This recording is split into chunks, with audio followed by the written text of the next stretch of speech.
welcome to In Conversation With, and today's guest is none other than LS choreographer and part of our creative team, Rich Hancock. Ta-da! Hello, Rich. Hello. Hey, Hello. you're right. This is really weird because we're actually doing this from in the same house, but in two different rooms. Yeah, I can almost just a little bit hear you through wall. Oh, that's not good. Well, we're not breaking any social distancing quarantine rules because we do actually live together. So this is fine to Yeah, do that. So just put that out there to all the listeners that they don't think that we're breaking the law. for the haters. Yeah, all the trolls. They start trolling us and send the COVID police round to arrest us. Yeah. So just as a bit of a disclaimer, we do live together and we are allowed to do this. So let's start in conversation with Rich Hancock. So, Rich, Cool. obviously, I know you very well, and a lot of the LS people know you very well, but there may be some listeners out there that don't. So, just tell us who you are and your involvement with LS Theatre Productions. Okay, so my name is Rich Hancock. I am originally from Chesterfield. I live in Chesterfield now. And I joined LS, I think, well, what would it have been? 3 years ago? Four Yeah, years? just under 3 years. I think it would be over, actually. Well, it can't be because we've only been together. 4 years, nearly. I'm not actually sure. As I said in the last podcast with Chris, I'm terrible at remembering dates. Well, I think we've been together nearly 4 years, which means I joined LS just under 4 years ago. Well, longer than I No, thought. no, right? And well, I joined doing Fame actually because we met doing Grease in Chesterfield, Uh-huh. um, and then I joined to do Fame with the LS group as not Tyrone, but what was I called? Zach or something, Jack. Is it Jack Lebowski or something like that? Yeah, that's it. Yeah, the alternate version to Tyrone. And then since then, I've stuck around. I suppose you've not got rid of me, have you? No, you like black mold. Like Yeah, you're just everywhere, and yeah, like yeah. you said, not that easy to get rid of. No, no. And then I've done every show basically. I've played Danny in Grease. We've done Cats. And yeah, I've then started choreographing for you. Well, I think I did Fame, didn't I, as well? So from the first show I did with you, really, and Yeah, then certainly from the offset, you were not just performing on stage for us, but you were part of the creative team, yeah, one of the choreographers of Fame, yeah, the other being Joe Spence. So yeah, and you brought different skill sets to the table every time, really. yeah, yeah, I like to think so. I think it's given me an outlet for to not only to perform but also do something that I've not been able to do before, which is choreographing, and also like joining with the other bits the creative side, because there's bits that like I never thought I would get involved in, like doing the sets, or when we're like sat at home and like planning, a show from like the very bare minimum to actually putting it on stage. That the fact that I get to join in the whole process as well, I think is amazing, and I'm so glad that I get to do that. So it's been Yeah, great. you totally come into it in the infancy of it when it's just a little seed. In my head, that's where a Yeah, show always begins.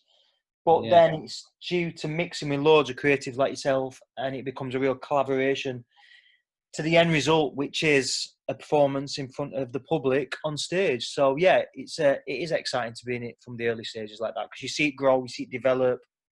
yeah. And I think then what we take from it then at the end when we see the show on,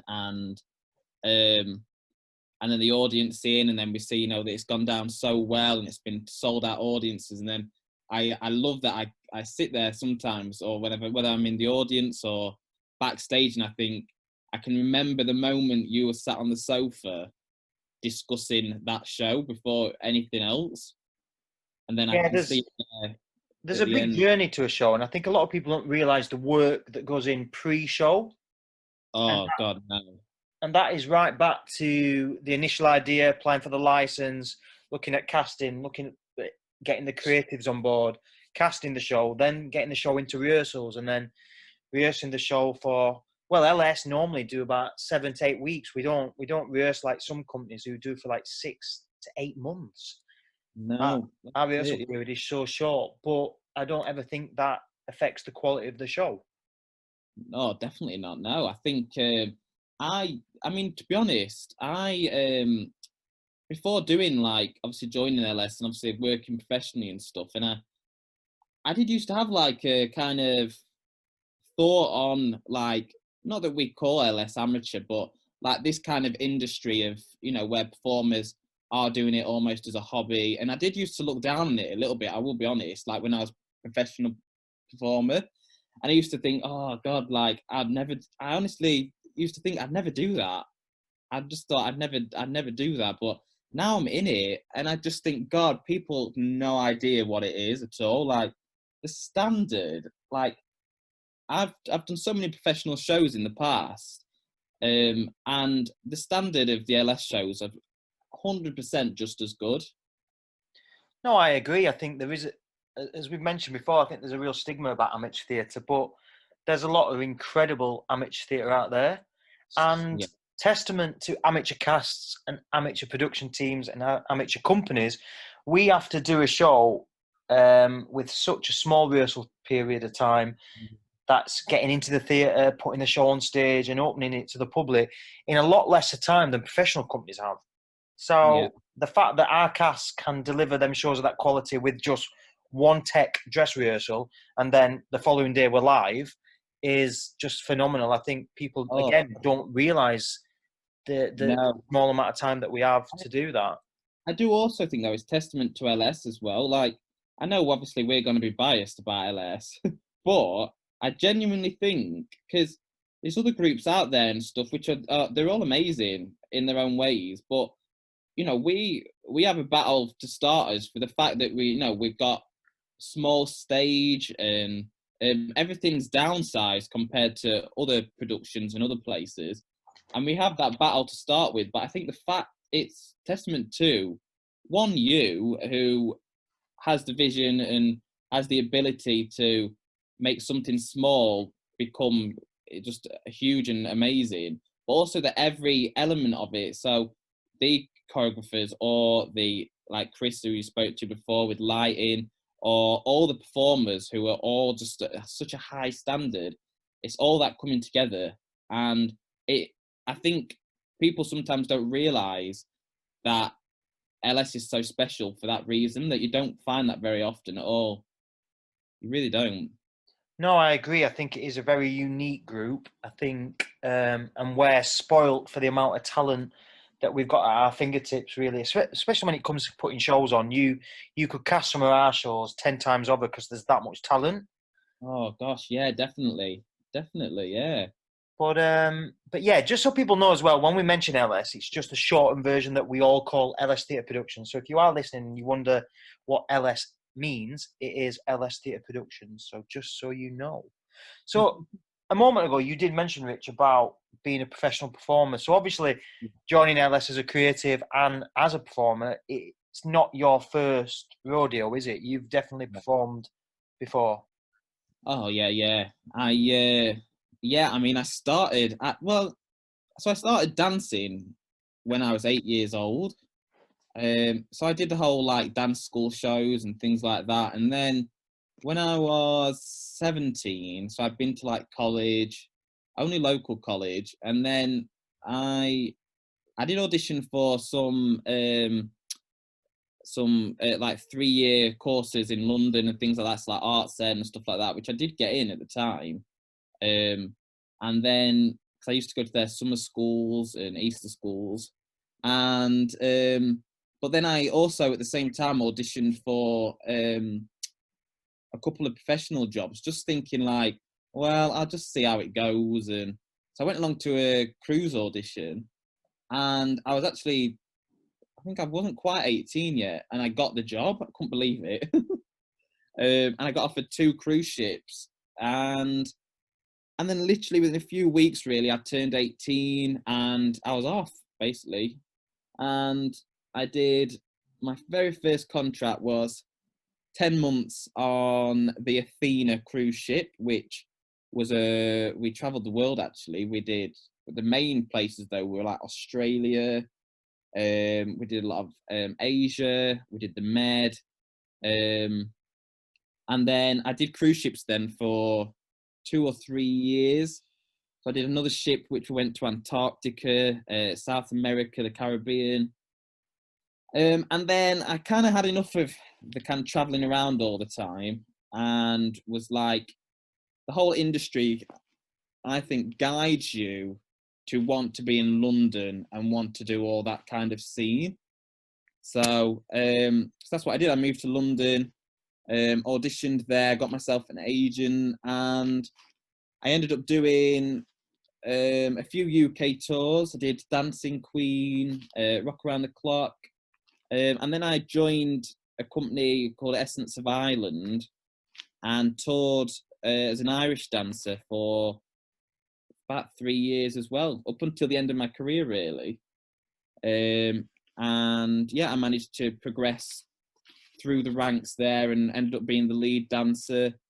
But then in amongst all that, I was able to do a lot of TV stuff and commercial dancing and corporate dancing and all that kind of thing. So yeah, it was amazing, really. Cool. I've just nipped out to paint downstairs while you were chatting there. I just So realised it was blabbing on. well, it's fine. I Get managed to get 3 walls painted, so it's all right. But I'm back with you now. Whew. Oh God.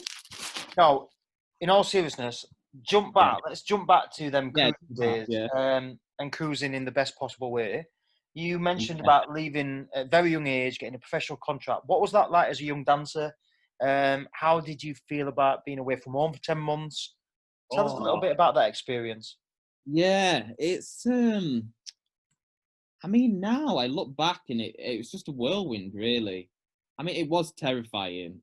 I mean, I come from Chesterfield, and I'd not been many places as such. I've not travelled many places, and yeah, I remember first getting on that ship and just being absolutely terrified. I was amongst so many different characters and people that I'd never met before, and I mean, the ships for a start are daunting because you don't realize how big they are. um, and yeah, it took me a long time to settle in, and obviously I didn't miss family, and 10 months away at that age is, it's a big deal, really. But I did come back a completely different person, really. I needed it in a way because it helped me grow up. Yeah, it really did help me grow up, and luckily some of the dancers that were on my first contract, there was the girls that I danced with were just amazing, and they kind of helped me grow up. I think I owe a lot to them, really, with that. So do you think taking that chance, that opportunity at that early age really shaped you as a Oh, performer? absolutely, yeah. I think that's what I was trying to say earlier. Is like, you go through college and everyone's always saying, "Oh, are you gonna go West End, or you're gonna go, and perform it in this theatre, or you're gonna go to this college?" And I think, like, it don't matter at the time. It was such a thing that you had to go and do it this certain way, and the fact that I kind of did it my own way, and I just was like, do you know what? I'm just gonna go and do it. I'm not gonna listen to what people are saying. I'm just gonna go on that ship and I'm gonna travel the world. And it was the best decision I made, definitely. No, I think that's right. I don't think there's no right or wrong way into the industry. And I think if training and theatre school is your route in, brilliant. Yeah. I also think getting out there, auditioning, getting some professional contracts and Oh, finding your path that way. I definitely. think it's horses for courses. Everyone's route in is different, and Yeah. um, each path leads you somewhere different. You learn from different jobs. You steal a bit from each job you do, and you add it to yourself. And that's how I think personally you grow as a performer. Oh gosh, yeah. I mean, I learned so much from all the contracts that I did, really. But I mean, in particular, them first ones. you know, I was a little bit like rabbit head in headlights with a lot of it, and there was still so much that I didn't need to learn. And yeah, I learned it on the job. And I think if you can do it that way, then absolutely do it. You don't have to go and do 3 4 years at the, you know, the big colleges in London or wherever they are. You do it your own way. No, I agree. Do you think then, is there one place within them sort of cruising journeys that you went on? Is there one place that stands out, one destination that you went to? Oh God. I mean, there's so many for so many different reasons, but I mean, the wow one has to be Antarctica because I mean, who seriously gets to go to Antarctica And dance there? and dance there? Yeah, I mean, that was a real like pinch me moment. I remember one New Year, I was on the ship and um, they'd got us doing the show out on deck, so they kind of like docked the ship out in the middle of the ocean. We was in the middle of icebergs. So just imagine like it's freezing cold. It's the middle of the night. You've got the stars, like the sky of stars. You've just never seen anything like it because the sky's so clear. And you've got icebergs the size of like houses around the ship. And we were there dancing with the lights going off out on deck. And that was a moment where I was like, whoa, like this is like a moment. And yeah, I think I always had what Antarctica is one of them places where I sometimes like forget. It's almost like a dream that I went there, so I have to get photos out or find them up on Facebook and just to remind myself that I did actually go. It does sound amazing. It was amazing. I mean, I was lucky enough to see the second biggest colony of penguins in the world as well. There's like, I think it was 750,000 penguins. So Wow. literally, your eye line from in front of me to the horizon eye line was just heads of penguins. They didn't put you in a little sequin number, did they, dancing on ship in them temperatures? Yes, they did. No. Yeah, yeah, they did. We had, I think we did one. The one that I remember was a Michael Jackson number. I mean, I have to be fair that I was lucky as the male dancer to have more clothes on, but the poor girls would have been out in feathers and you know a sequin bra and pants In the middle uh, of that. Oh, wow. in the middle of Antarctica. Yeah, Did you feel like Kate Winslet with all them icebergs? yeah, yeah. I did. There you go. Absolutely did. Yeah, yeah, So, do you think then, like we've touched on it earlier, but them contracts certainly, like you said, they molded you as a performer. But do you think coming into LS as a choreographer, and the first time I believe that you've ever properly choreographed, yeah. do you feel like you took things from them early jobs, them early choreographers that you worked with, them early shows? Do you think you took stuff from them that you now apply to choreography for LS and our sort of shows? Yeah, I think so. I think without realizing, you learn from people. So there's obviously been people along the way, like say choreographers and stuff, who have taught me, and I think without realizing, they do kind of mold you into the performer or the creative person that you become. You do take a little bit from each person. So yeah, I do definitely see elements in my choreography or my approach with choreography that I have taken from different people. But you do also do them contracts that you know you're looking and thinking, oh God, really? Yeah, I agree. I think as people, we're sponges anyway, whether you're in this industry or not. And through life, you soak up different experiences and different bits of knowledge and skills from other people that you Yeah, just. I've certainly done that as a director. The directors I've worked with, I've thought that's clever. I'll steal that. That's a load of shite. I'll not use yeah. I that. think as well it's important to do that as well because you can with all I think everyone anyway, whatever you do, but especially performers, we all have to have a little bit of ego to do what we do. Like it's naturally in us to be able to get on stage and do things like that. You have to have a little bit of ego and you have to find the balance with that ego. So it is important to learn from other people and take things from other people and not always think that you know best. And I think that's what I've done. And I do like to think that you know, I don't always think, well, I know best, so I'll do it this way. I do like to take things from other people. No, I think you're right there. I think we've starting out in the industry. I think we're all going with a big ego and thinking that we're ready and we're going to be stars and we know what's best. But it's only working with lots of directors and choreographers and producers that you realise it's a collaboration as well, and you can take things from other people and you can compromise and listen Yeah, and adapt and change. I think that's really important, and I think that's what LS is good at.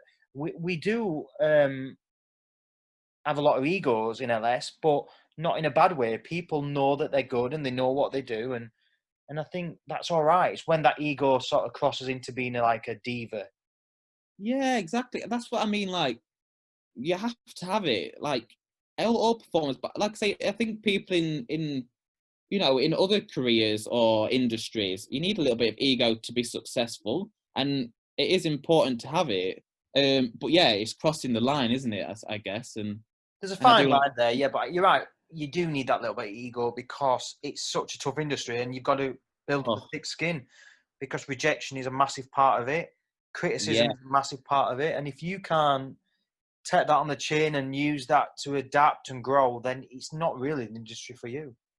no, oh gosh, no, it's so tough. It's just tough industry, and yeah, you've got to have the confidence definitely in yourself to do it. But and I mean, I'll be honest, I think one of the main reasons for me actually finishing professionally was that I was finding myself doing a lot of work by the end of it with people that hadn't found that balance with their egos, and I was just almost like stood there just thinking, you know what, I actually don't want to be around this anymore, and I want to do something different. So that's why I stopped, and I always said I will never get back into performing and doing this kind of thing if I was around them kind of people, and it's definitely safe to say you're not with LS. Like No, you say, we don't allow that. That's the thing. no, We want, as I mentioned, we I chatted about this with Chris last week, and to me, being part of an LS show should be a fun experience. It's yeah, just fun. Bring your A game, bring the best of your abilities, share your talent, but just enjoy it. And when people start to bring a negative energy to the group or the cast or the play or whatever we're doing, then yeah, them people don't last in LS. We weed yeah. them people out and we whittle them people away because it's like having a bad apple and it makes everything else bad. And we won't do that with LS. No, and I think that's what makes LS special as well. That the fact that we've got that talent, like we said earlier, that pool of talent, but also that we haven't got the drama that comes with usually with it. No, and I think with LS a lot as well, to really praise them all, is they're a group of performers that will muck in. And if that means mucking in with music, with tracks, with set, with promotion, they will all step up every time they're asked. Whatever's asked of them, they never say no. They step up every time. And I think that is so unique and rare. It is definitely, but it's so important for that camaraderie when everyone does chip in. It's the kind of the end result, and the you just feel so proud at the end when everyone has chipped in and It's everyone's because done it's their the part. it's because it's a collaboration. Again, everyone takes ownership of that piece. Then uh, Yeah, it's not just my show; it's their show as well. And I think that's why they get so much reward from it. yeah, and I think as well the audience will pick that up as well. I really do think the audience pick that up, which is why the shows end up being so successful as well. Yeah, I think there's a real chemistry with LS Law. I think that's what that really translates to an audience. They can tell that they love working together, that they get on really well, and I think that does come across. Oh, Chemistry key. definitely. So again, jumping back to when you were giving us the very lengthy breakdown of your professional career, Yeah. I'd like to add I nipped to Morrison's and did a weekly shopping that time as well. You did mention about being an Irish dancer. Yeah. So tell us about that. Well, it just happened, if I'm honest. So I never trained in Irish dancing, and I'll be honest, like growing up and at dance school and college, I hated tap dancing as well. It was just never my thing. And then I ended up living with some performers in London, and I did the, like I say, the Dancing Queen and a few other touring shows around the UK and around the world actually with some of them. And I met the performers that I lived with, and they ended up being part of this show, which is Essence of Ireland. And one day they contacted me and said, we've got a guy who was in the show. He's had to drop out for whatever reason. We need a dancer last minute. They said, we know you haven't done Irish dancing before, but we believe you'll be able to pick it up quick. So they said, will you come in tomorrow and well get started? Really, you've got a week and a half to learn the whole show. So for anyone listening, if I say Michael Flatley Riverdance, is that the type of stuff that you were doing? Yes, exactly that. It's exactly that. So one of the producers of the show was actually had connections with that, and he did a lot with like West End Live and stuff like that. Wow. And yeah, it's exactly that. Really, it just imagine all the greatest Irish music out there, and it's in that show. It is incredible, and yeah, it's full on Lord of the Dance style Irish dancing mixed with a bit. It's got like a modern twang to it, so it's not super traditional. So the girls aren't there with the big, huge curly hair and the Oh, ribbons. them wigs are horrific. They look like the Cowardly Lion from The Wizard of Oz. They do. I've never got them. I've really never got, but they're the traditional. So Yeah.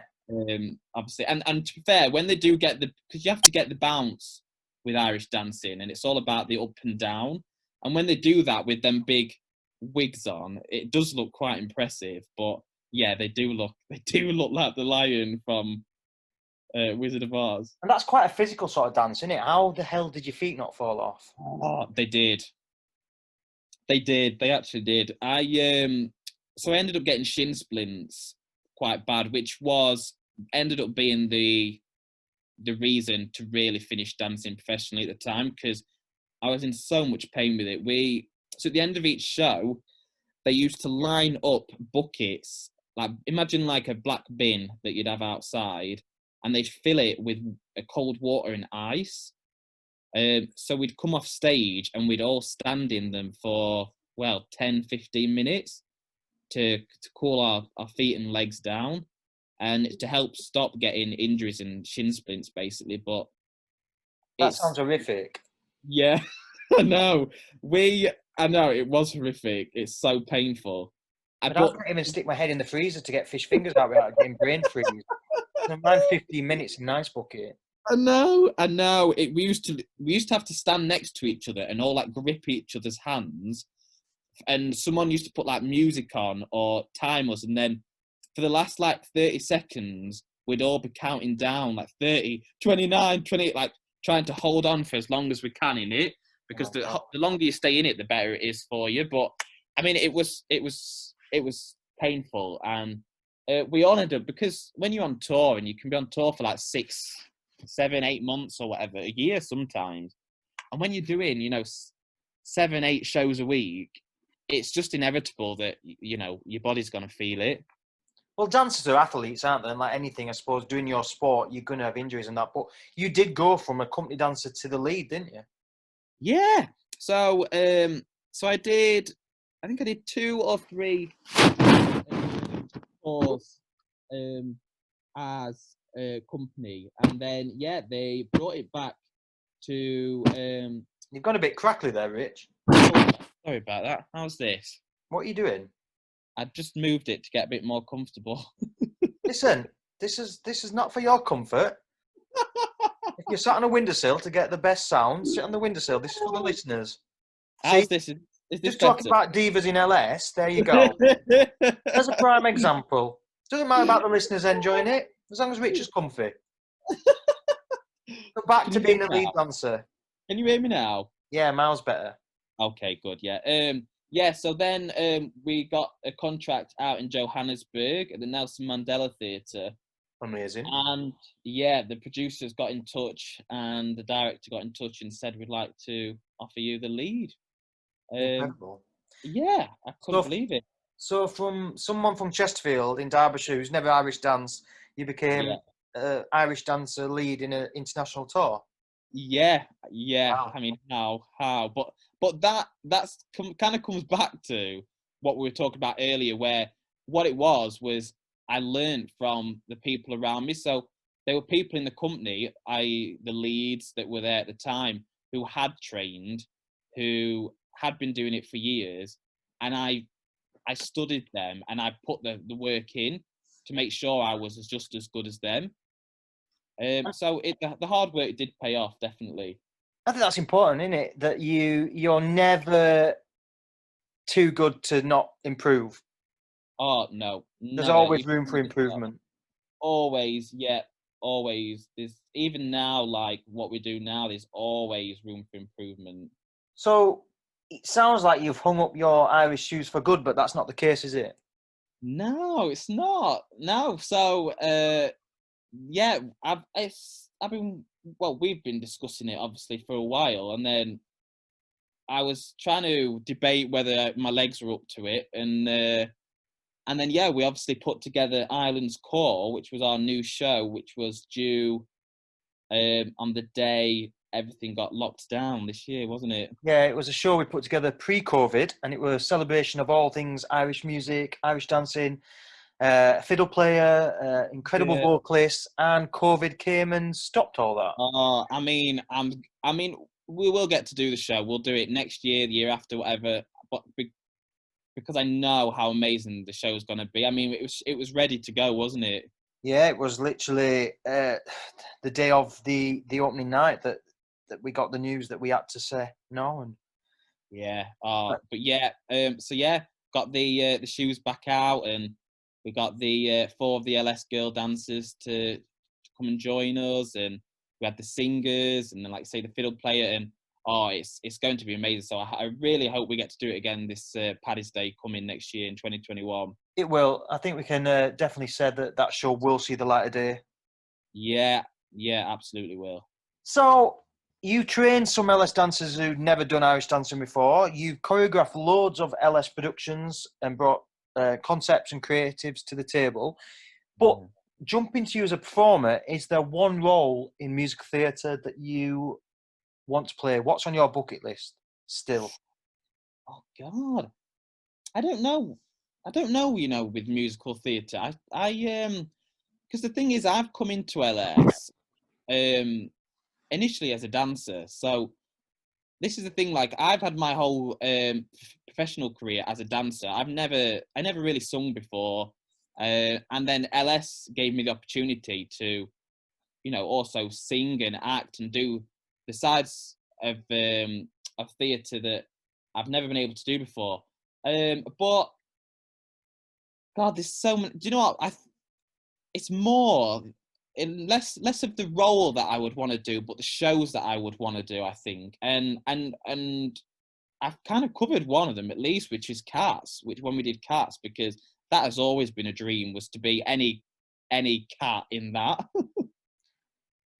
So that is a show that you'd like to revisit then? Oh gosh, I think that show is just magical. Yeah, I would do it again and again because I think it's amazing. It's actually the show that got me wanting to dance in the first place. I remember being at my grandparents' house when I must have been obviously 7, 8 years old, and it was on TV. That it was the recording they did with Elaine Page, and it was on like on a Boxing Day or something like that on telly. And I just remember being absolutely like transfixed with it, thinking it was the most amazing thing. And I think it was since then, like hearing Jellicle Ball and the music there, that really got me wanting to dance. So, I mean, the fact that I've been able to do that show and choreograph that show with LS is definitely a big tick for me. It was one of our massive successes. That both creatively and from a box office point of view, it was so well received. I think that's definitely one that we will revisit. Yeah, I think I think for me as well, kind of growing up, I always wanted to be Patrick Swayze in Dirty Dancing. Oh, really? Yeah. Maybe I we think have to. Maybe we have to get Barnsley Premier Dirty Dancing on then next year. yeah. We are sort of running out of time, Yeah. so we will have to wrap this I interview up know. We could pretty just talk soon. for. But is there another string to your bow? Would you like to tell us about these incredible dance classes that you've set up?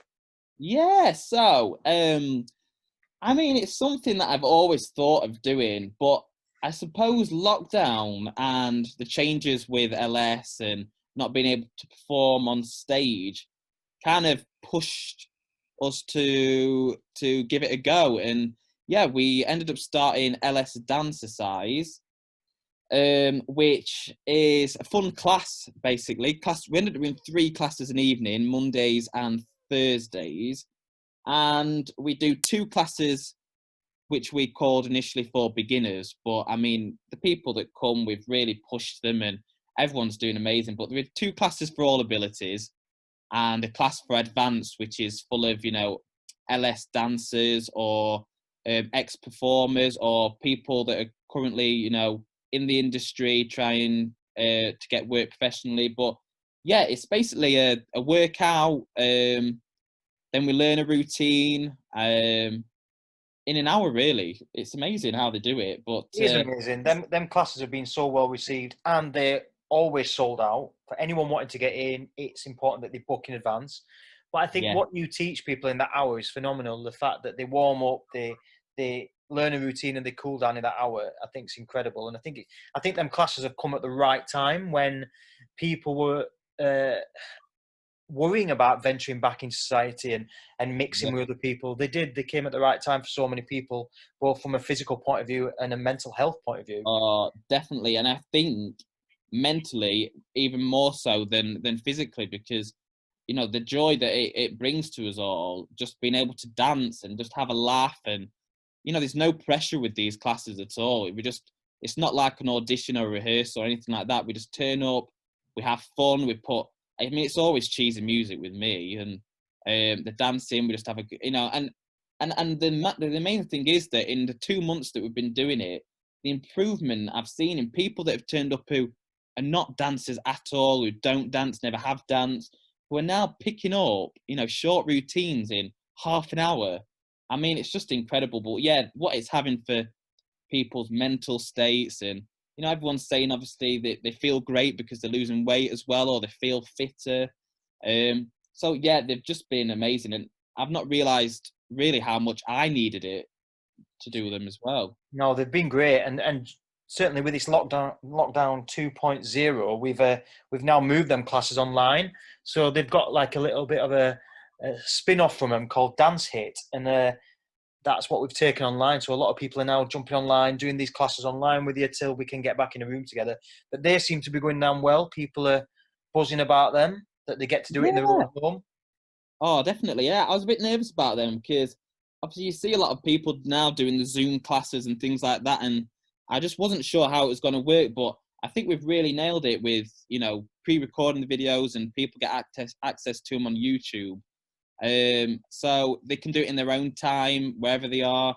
And yeah, I think they really work as well. But let's hope, fingers crossed, it's not for too long, and we can all be back in the dance studio together. No, I think you're right. That's probably a good place to end. Let's keep our fingers crossed that one day we can get in a rehearsal room. We can start working towards putting on a full-scale musical again. We're Yeah, near at the end of 2020, and it certainly wasn't the year that we were all expecting. But next no. year's a new year, so let's stay positive. Let's get some more LS shows together, and let's start being creative again. Absolutely. No coronavirus will ever stop LS, will it? We'll be back and bigger and better Yeah, uh, that's than ever. that's what we've tried to do. And even in lockdown, we've still tried to be creative and take everything online and use social media as our stage. And that's gone down really well. But again, that's part of LS coming together as the creatives and the performers and everyone giving their time and sharing their talents. But yeah, it's been a huge success. Yeah, absolutely. Yeah, let's, like you say, fingers crossed, not too long, and everything will be back to normal. Well, Rich, thank you for being our second guest on our second podcast. Yeah, I've loved it. I've absolutely loved it. I could talk forever. But I know I've aged 3 years listening. But that was in conversation with, and tonight's guest was Rich Hancock, who is one of our professional dancers, our current choreographer, and part of the LS creative team. Thanks a lot, Rich. Thank you very much.